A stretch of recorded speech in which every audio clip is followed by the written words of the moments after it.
Ladies and gentlemen, I'm Volcom, and today I'm going to be covering stunts, or known in RPGs as cooldowns. With me here today is Kragan to help me out. Hello.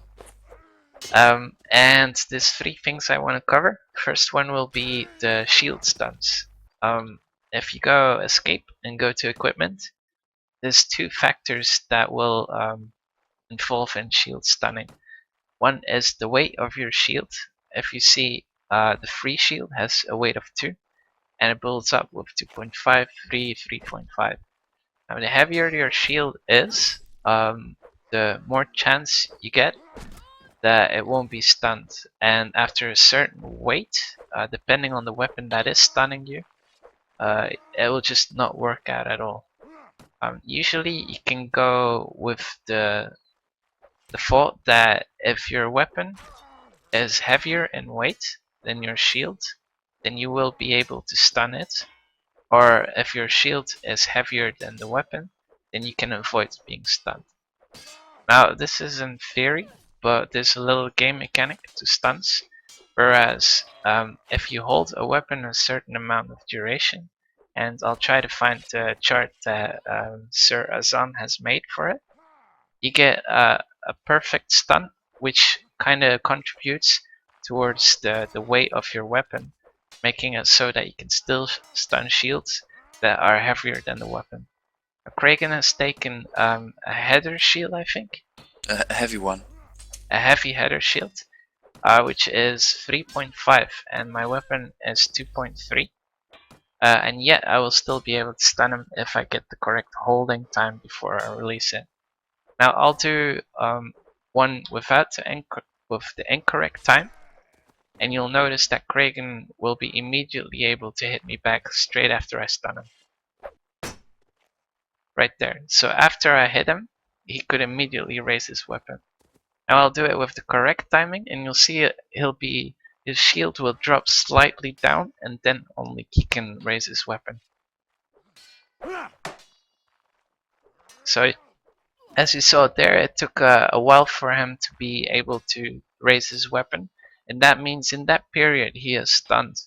Now in the Warband game mechanics, this means that the hit box of the shield is completely removed on Kragan.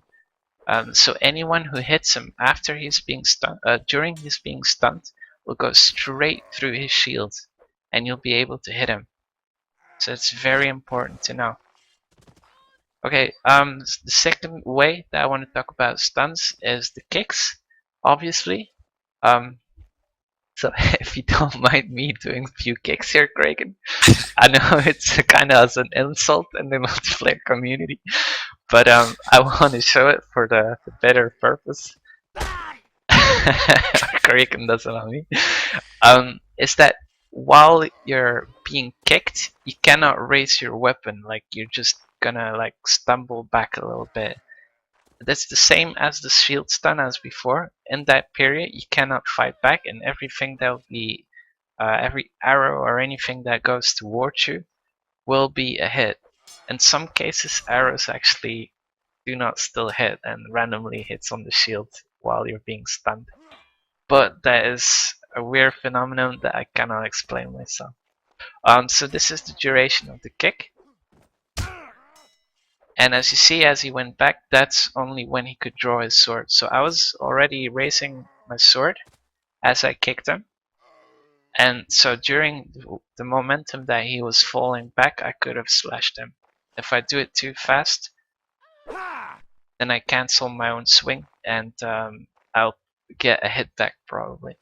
But that is another time. When I talk about the stuns, just gotta memorize that this stun is a very long one, as you get a direct kick on him, and you get around a full second to hit back. So it's not necessarily like kick and slash as you saw me, which will cancel your swing, but just kick, observe him a little, and then slash. Don't wait too long, because he might be able to block back again. I'll do one more kick just to give you the timing right. So there he goes. That's how long it took him for his shield up.